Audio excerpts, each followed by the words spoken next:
करते हैं प्रवासी भारतीय सम्मेलन की, जिसका आयोजन हो रहा है इंदौर।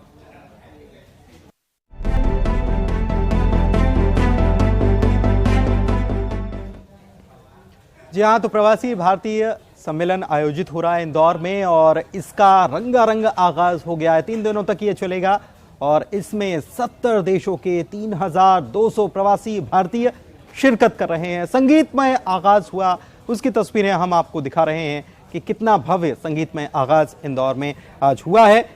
सीएम शिवराज ने सम्मेलन का शुभारंभ किया और इसको संबोधित किया। इस मौके पर इंदौर में आपका स्वागत है। एमपी की 8 करोड़ जनता की तरफ से सीएम ने प्रवासी भारतीयों का स्वागत किया और कहा, ये सिर्फ शब्दों में नहीं बल्कि आत्मीय स्वागत और भावनाओं का प्रकटीकरण इंदौर की सड़कों पर दिख रहा है। भारतीयों की क्षमता से आज पूरा विश्व परिचित है, इसीलिए गूगल, माइक्रोसॉफ्ट, अडोब जैसी बहुराष्ट्रीय कंपनियों में भारतीय ही भारतीय नजर आते हैं।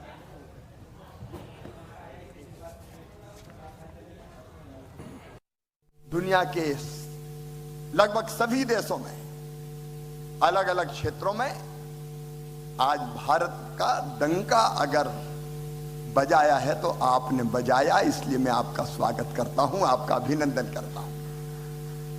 एक व्यक्ति अगर सोचे, एक व्यक्ति अगर ठान ले तो दुनिया बदल सकता है। और मुझे कहते हुए गर्व है हमारे प्रधानमंत्री श्रीमान नरेंद्र मोदी जी पर।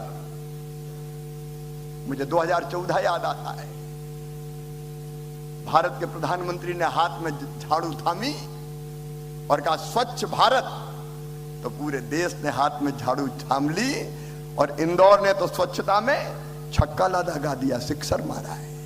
जब कोई इनोवेटिव आइडिया आए और आपको लगे कि मध्य प्रदेश में जमीन को उतारना है, तो मामा को याद कर लेना, आपका साथ देने में हम कोई कसर नहीं छोड़ेंगे। एक बार फिर आप सबका इस धरती पर हृदय से स्वागत है, अभिनंदन है। आप आए, मध्य प्रदेश धन्य हो गया।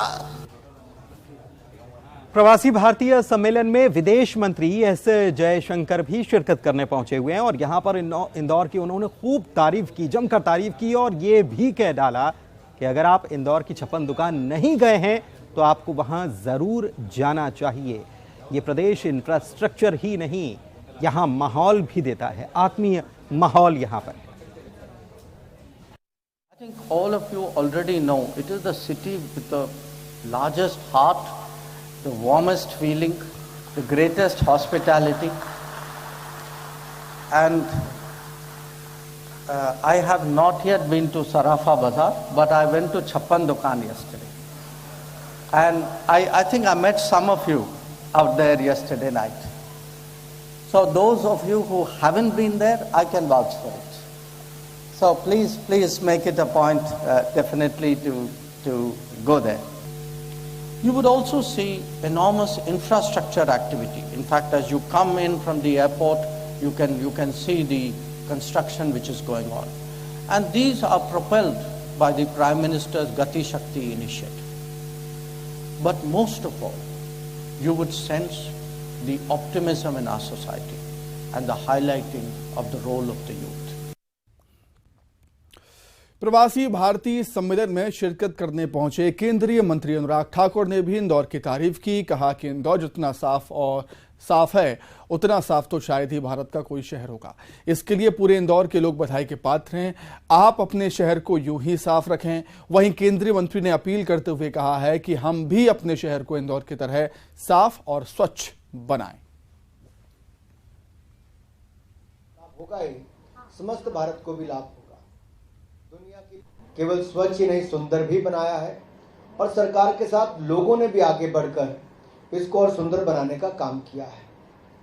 आपके यहाँ इन्फोसिस, टीसीएस के कैंपस हैं, आईआईटी, आईएम है, इंडस्ट्री यहाँ पर है, तो मध्य प्रदेश अपने आप में एक आकर्षण इन्वेस्टमेंट के लिए भी है।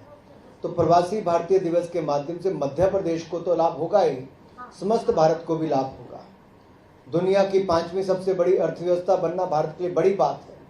दुनिया की सबसे तेजी से बढ़ती हुई अर्थव्यवस्था भारत बड़ी इकोनॉमीज में से एक है और जहां दुनिया भर के देशों को नई चुनौतियां नजर आ रही हैं, हम आपदा में भी अवसर ढूंढकर आत्मनिर्भर बनने का काम कर रहे हैं। तो मुझे लगता है ये युवा प्रवासी भारतीय दिवस के माध्यम से हम वहाँ की जो नई जनरेशन है, युवा प्रवासी जो है, वो अपनी रूट से, जड़ों से जब जुड़ने आए हैं, हम उनको दिलों से जोड़ने का काम करेंगे, धंधे से जोड़ने का काम भी करेंगे, इनोवेशन से जोड़ने का काम भी करेंगे, कोलैबोरेशन के साथ जीवन में बदलाव लाने का काम भी करेंगे।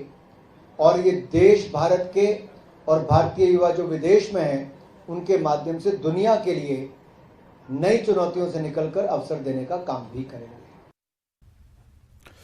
प्रवासी भारतीय दिवस के आयोजन में शिरकत करने पहुंचे प्रदेश के गृह मंत्री नरोत्तम मिश्रा ने जियो ट्रू 5G एक्सपीरियंस सेंटर में पहुंचकर जियो ग्लास के बारे में एक्सपर्ट कर्मचारियों से जानकारी ली और उसका अनुभव भी ट्रू 5G क्लास लगाकर किया।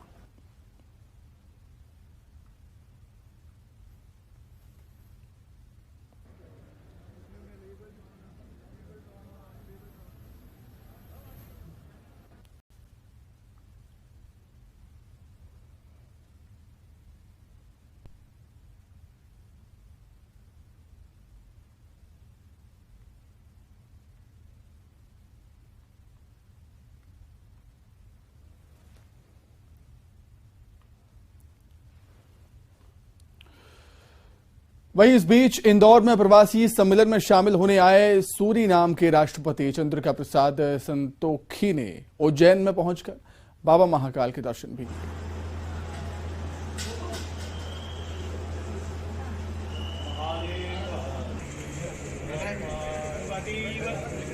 तो इंदौर में प्रवासी भारतीय सम्मेलन में शामिल होने के लिए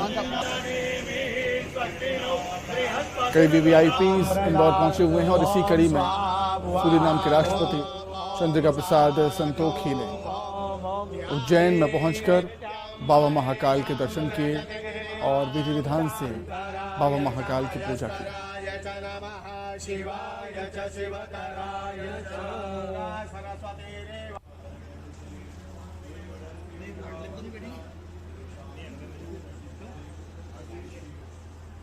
इंदौर चलते हैं, हमारे सहयोगी अरुण त्रिवेदी हमारे साथ जुड़े हुए हैं। प्रवासी भारतीय सम्मेलन जो होने जा रहा है, कई सारे प्रवासी भारतीय यहां पर पहुंच चुके हैं, कल प्रधानमंत्री पहुंचने वाले, लेकिन आज पहला दिन और आज क्या खास रहा, क्या झलकियां रहीं, ये जानते हैं सीधे अरुण से। अरुण,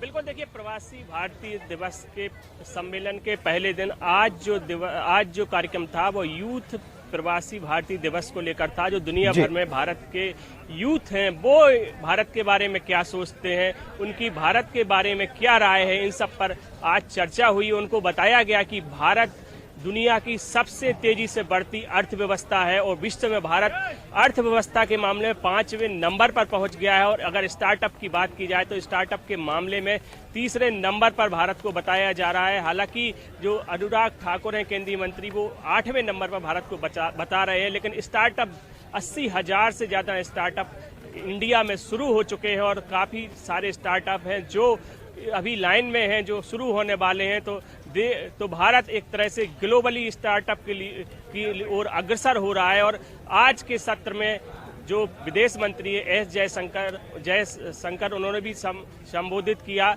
अनुराग ठाकुर ने संबोधित किया और सीएम शिवराज सिंह चौहान ने भी संबोधित किया। उन्होंने मध्य प्रदेश की 8 करोड़ जनता की ओर से सभी का स्वागत किया जो एनआरआई आए हुए हैं, जो प्रवासी भारतीय यहाँ पर आए हुए हैं।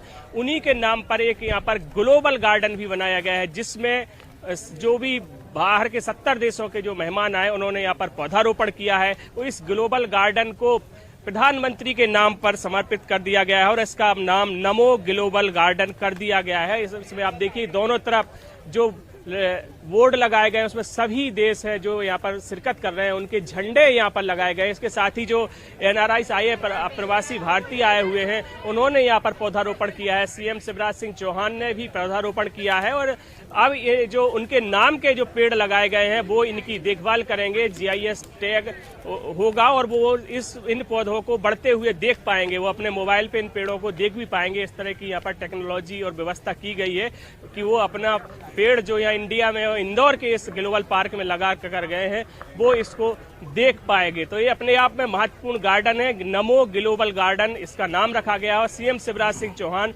अब यहाँ से रवाना हुए हैं और अगर बात की जाए प्रवासी भारतीय सम्मेलन की, तो अभी जो दूसरे सत्र में चर्चा जो होनी है, लंच के बाद जो चर्चा हो रही है, वो मध्य प्रदेश में फूड प्रोसेसिंग और स्टार्टअप को लेकर यहाँ पर चर्चा हो रही है। इसके साथ ही मध्य प्रदेश का जो पर्यटन है उसको लेकर चर्चा की जाएगी, और शाम को कल्चरल प्रोग्राम होगा, और रात्रि में सीएम शिवराज सिंह चौहान प्रवासी भारतीयों को रात्रि भोज देंगे, डिनर देंगे। ठीक है, चलिए बहुत शुक्रिया, आप नजर बनाए रखें। फिलहाल बहुत शुक्रिया अरुण आपका इस जानकारी के लिए।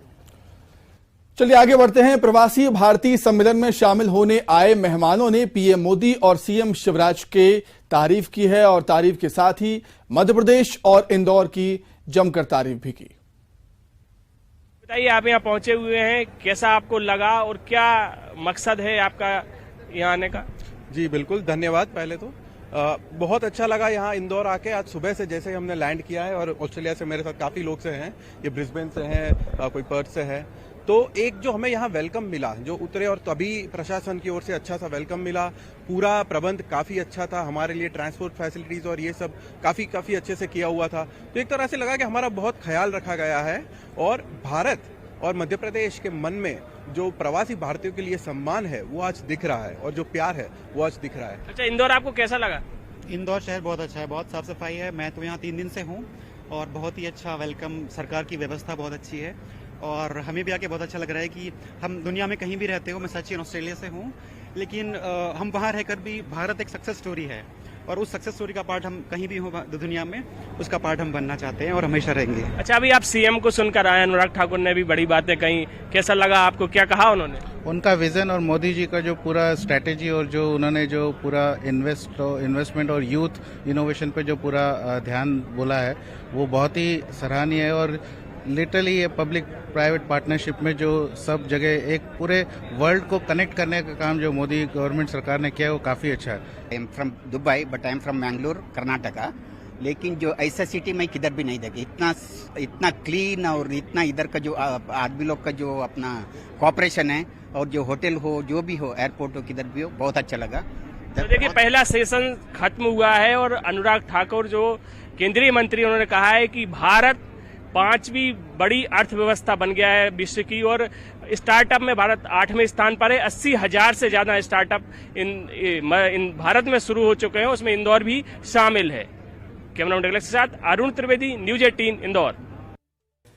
केंद्रीय मंत्री ज्योतिरादित्य सिंधिया इन दिनों ग्वालियर के दौरे पर हैं, और यहाँ पर आदिवासी समाज की महिलाएं जो हैं, अनुसूचित जाति समाज की महिलाएं जो हैं, उन्होंने उनके पास पहुंचकर अपनी अनुसूचित जनजाति समाज की महिलाओं ने उनके महल पर अपनी समस्याएं बताई पहुंचकर। इस दौरान उन्होंने, सिंधिया ने आदिवासी समाज की महिलाओं की समस्याओं को सुना। महिलाओं ने कहा है कि हमारा कोई नेता नहीं। इस पर केंद्रीय मंत्री ने उन्हें भरोसा दिलाते हुए कहा कि मैं आपका नेता हूं, और नेता ही नहीं, आपका सेवक भी मैं हूं।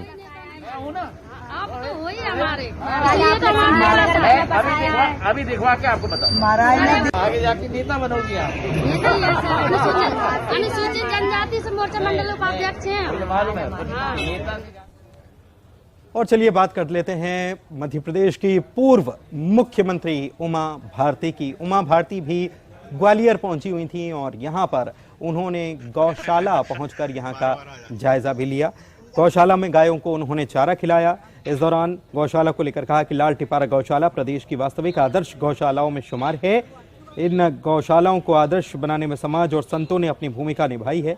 उन्होंने लोगों से अपील की, लोग मधुशाला छोड़कर गौशाला की ओर बढ़ें। लाइट बंद। इसके घुटने टूट गए हैं क्या?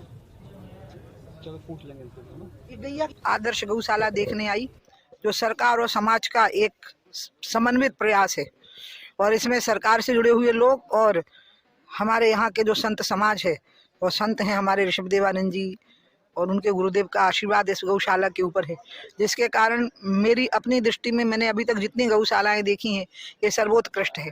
यहाँ 6000 गायें और गौरी मौसी जो आप लोग दिखा चुके हैं, वैसी गायें यहाँ पर हैं, और रानी घाटी में भी बहुत बड़ी संख्या में गायें हैं। यही इसी आदर्श उदाहरण को आगे प्रस्तुत करेंगे तो गौशालाएं गाय को बचाने में समर्थ हो सकेंगी, जिसमें सरकार और समाज का एकीकृत प्रयास होगा।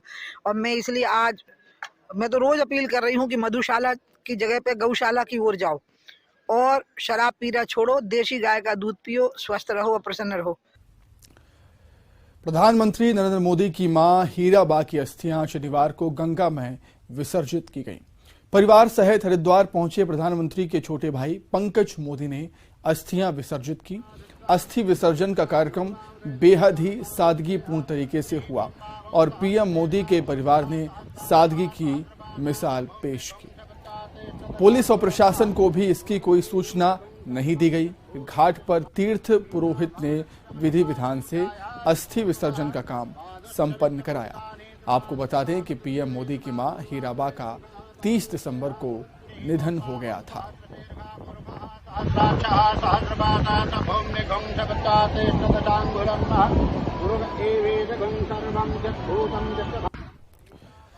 आइए अब एक नजर 25 सेकंड में खबरों पर। इंदौर में प्रवासी भारतीय सम्मेलन का आगाज 10 जनवरी तक चलने वाले सम्मेलन में 66 देशों के 3000 से ज्यादा प्रतिनिधि हो रहे हैं शामिल। छत्तीसगढ़ ओलंपिक का सीएम भूपेश बघेल ने किया शुभारंभ। खुद रेफरी बने सीएम। प्रतियोगिता में 14 खेलों के 2200 खिलाड़ी ले रहे भाग। इंदौर में प्रवासी सम्मेलन में हिस्सा लेने पहुंचे विदेश मंत्री एस जयशंकर 56 दुकान के व्यंजनों के स्वाद की तारीफ करते हुए नजर। आधे घंटे तक 56 दुकान में रुके। इंदौर में प्रवासी भारतीय सम्मेलन में हिस्सा लेने पहुंच रहे प्रवासी भारतीयों का बैंड से स्वागत। पारंपरिक वेशभूषा में ढोल बजाकर समा बांध रहे कलाकार। सतना में सरकार की पहल। महिला स्व सहायता समूहों को आत्मनिर्भर बनाने के लिए समर्थ मूल्य पर धान और गेहूं खरीदी करने की व्यवस्था की। ग्वालियर में अनुसूचित जनजाति समाज के साथ सिंधिया की बातचीत। महल पहुंची महिलाओं ने कहा, हमारा कोई नेता नहीं। सिंधिया का जवाब, मैं हूं ना। पीसीसी अध्यक्ष कमलनाथ हारी हुई सीटों का करेंगे दौरा। दौरे को लेकर बनाया गया रोड मैप। कांग्रेस जिला प्रभारियों की बैठक में लिया गया फैसला। एमपी कांग्रेस प्रदेश प्रभारी जेपी अग्रवाल का दौरा। जमीनी हकीकत जानने जिलों में जाएंगे जेपी अग्रवाल। जिलों में संगठन की लेंगे बैठक। ग्वालियर में उमा भारती पहुंची लाल टिपारा गौशाला। गायों को दुलार कर खिलाया चारा। गौशाला को देखकर बोली, ये प्रदेश की वास्तविक आदर्श गौशाला। ओरछा में ट्रैफिक नियमों की धज्जियां उड़ाता एक शख्स ट्रैफिक पुलिस से भिड़ गया। कार सवार के साथ ट्रैफिक पुलिस वाले की जमकर हुई बहस। हर साल सितंबर और अक्टूबर में छत्तीसगढ़ ओलंपिक का होगा आयोजन। सीएम भूपेश बघेल का ऐलान। ब्लॉक क्लस्टर जिला स्तर पर खिलाड़ियों को किया जाएगा सम्मानित। सीएम भूपेश बघेल का आज बालोद दौरा। रायखेड़ा में कुर्मी क्षत्रिय समाज के कार्यक्रम में होंगे शामिल। रायपुर में यूथ हब निर्माण स्थल पर भिड़े भाजपाई और कांग्रेसी। यूथ हब के समर्थन में प्रदर्शन कर रहे एनएसयूआई से बीजेपी की भिड़ंत। कवर्धा में 3 वार्डों में आज पानी की सप्लाई बाधित। टैंकर से पानी की होगी आपूर्ति। इंटरकनेक्शन का चल रहा है काम। युवा कांग्रेस की राष्ट्रीय प्रभारी प्रियंका सारसर मनेंद्रगढ़ पहुंची। युवा कांग्रेसियों ने रैली निकालकर किया स्वागत। पेंड्रा में आग जलाकर सो रहे व्यक्ति की झुलसकर मौत। ठंड से बचने आग जलाकर सो रहा था 50 वर्षीय अधेड़। बलरामपुर जिले में कड़ाके की ठंड। पहाड़ी क्षेत्रों में जमकर गिरा पाला। खेत खलिहानों में बर्फ की चादर। 7 डिग्री पहुंचा न्यूनतम तापमान।